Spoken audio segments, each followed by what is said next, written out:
Keep watching, guys. Keep watching. म अझै पनि भिडियोज फोटोजहरू सेयर गर्दै जान्छु होइन. यो मेरो लडाइँ हो, म लड्दै जान्छु.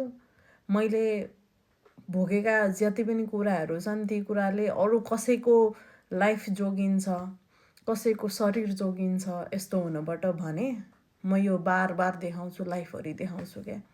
म जन्मिएर हुर्किएको मेरो देश, मलाई माया छैन होला. म एउटा ट्रस्टले आएको थिएँ नि त नेपाल. सबैजनाले नेपालको हस्पिटलहरू डक्टरहरू राम्रो हुन्छ भनेर बाहिरबाट आएर यहाँनिर ट्रिटमेन्ट गराउनुहुन्छ अरे होइन. त्यो सुनेर म एउटा फेथ बोकेर आएको थिएँ नि त नेपाल. तर मेरो देशमा एउटा न्याय पाउन कति गाह्रो रहेछ भनेर अहिले बुझ्दैछु क्या.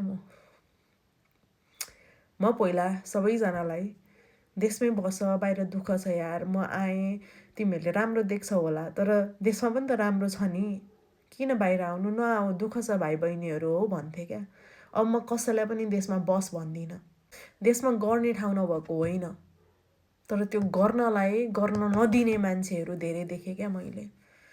एउटा जस्टिस पाउनलाई म कोर्ट नै पुग्नुपर्छ, वर्षौँ लड्न पर्छ, जब कि यहाँ क्लियरली छ. यहाँनिर मेरो केही स्किन प्रब्लम्स देखिन्छ, एउटा डक्टरले होइन, लगभग 8 देखि 10 वटा डिफ्रेन्ट डक्टरले, नेपालकोले मात्र होइन,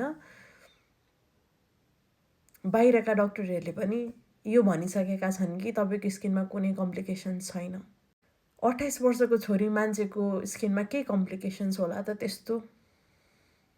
यहाँ जहाँ पाए त्यहीबाट मासु निकालेको छ, कतै मासुको पोका छोडिएको छ, एग्रेसिभली लाइपोसक्सन गरेको छ. भित्रबाट तपाईँले लाइनहरू देख्नु हुँदैछ, त्यो भनेको भित्र क्यानुला चलाउँदाखेरि एग्रेसिभली चलाएर सबै फ्याट निकालेर लागेका घाउका चोटका स्कारहरू हुन्.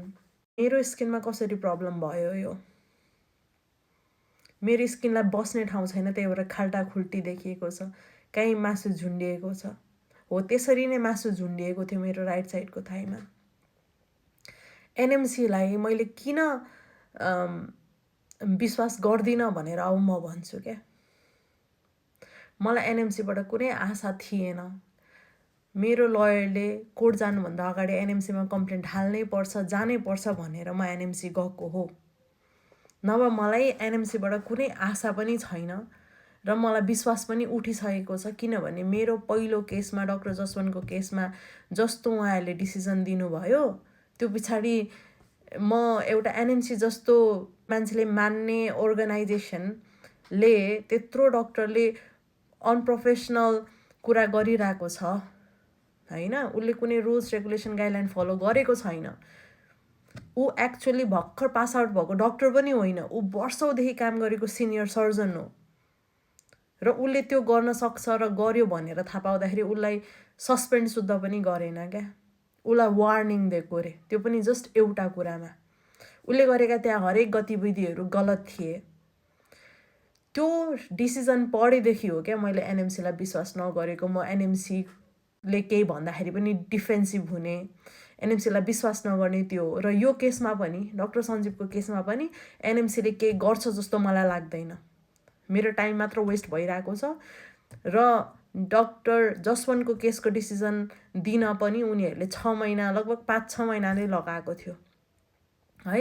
युजली 3 महिनामा दिनुपर्छ अरे भनेर मैले सुनेको छु है लयरहरूबाट. अब म यो केसको छिनोफानो कहिले हुन्छ म हेर्छु, किनभने म यसरी वेट गरेर बसिराख्न सक्दिनँ. यदि मैले कोर्ट नै जानुपर्छ जस्टिस पाउन हो भने म कोर्ट नै जान्छु. एनएमसीसँग मेरो कुनै दुश्मनी होइन, एनएमसीसँग मेरो त्यहाँभित्र काम गर्ने स्टाफसँग कुनै दुश्मनी होइन. मेरो दुश्मनी भनेको सिस्टमसँग हो र मैले नपाएका जस्टिसहरूसँग हो. एउटा गलत भएको कारणले मैले यत्रो दुःख पाउनुहुन्छ. तपाईँहरू नि जे हुन्छ, तपाईँहरू मर्नु नै भयो, कुनै सर्जनले तपाईँलाई उपचार गर्न जानेन र मर्नु नै भयो भने पनि बाहिरकै देशमा मर्नुहोस् क्या, नेपालमा चाहिँ नमर्नु. किनभने तपाईँका घर परिवारले पनि एउटा कम्पेन्सेसन शुद्ध पनि पाउँदैनन् क्या. यहाँनिर तपाईँ कुजो हुनुभयो, डिसेबल्ड हुनुभयो भने तपाईँले लाइफभरि कसरी बाँच्नुहुन्छ? एटलिस्ट बाहिरको देशमा तपाईँलाई केही भयो भने इन्सुरेन्सले कभर गर्छ। तपाईँको छैन भने डक्टरकोले गर्छ, डक्टरकोले छैन भने हस्पिटलले गर्छ। बुझ्नुभयो नि? तपाईँ आफू मरेर जानुभयो भने पनि तपाईँका फ्यामिलीलाई केही न केही दिएर जान पाउनुहुन्छ क्या तपाईँले। तर नेपालमा तपाईँ जिउँदो हुँदाहुँदै पनि मरेको लास सर हिँड्नुपर्छ तपाईँले।